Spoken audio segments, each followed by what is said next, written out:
సోమవారం 17 లోక్సభ స్థానాలకు పోలింగ్ ముగిసింది. ఈ క్రమంలో ఎవరికి వారు గెలుపుపై ధీమా వ్యక్తం చేస్తున్నారు. ఇదే సందర్భంలో నిజామాబాద్ పార్లమెంట్ ఎన్నికల పోలింగ్ సరళిపై కాంగ్రెస్ నేతలు మీడియా సమావేశం నిర్వహించారు. ఈ సందర్భంగా బోధన్ ఎమ్మెల్యే మాజీ మంత్రి సుదర్శన్ రెడ్డి, ఎమ్మెల్సీ మహేష్ గౌడ్ మాట్లాడుతూ నిజామాబాద్ పార్లమెంట్లో కాంగ్రెస్ గెలవబోతుందన్నారు.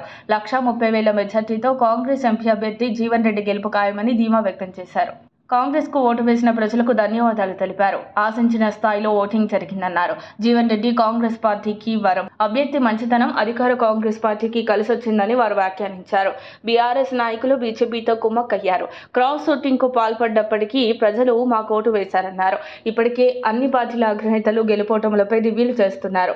నిజామాబాద్ పోలింగ్ అనంతరం ఎంపీ అభ్యర్థి జీవన్ రెడ్డి మాట్లాడుతూ పార్టీ గెలుపుబాటులో ఉందని పోలింగ్ సరళి బట్టి తెలుస్తుందన్నారు. పార్టీ నాయకులు, కార్యకర్తలు నా గెలుపు కోసం కృషి చేశారని, బీజేపీ మతతత్వ పార్టీ అని ఆయన ఆరోపించారు. రాజకీయ లబ్ధి కోసం మత విద్వేషాలు రెచ్చగొట్టి బీజేపీ నేతలు ముందుకు వెళ్లారని జీవన్ రెడ్డి అన్నారు. బీజేపీ నేతలు ఎన్ని ప్రయత్నాలు చేసినా ఎన్నికలు శాంతియుతంగా జరిగాయని, మత సామరస్యానికి ప్రతీకగా నిజామాబాద్ నిలిచిందన్నారు.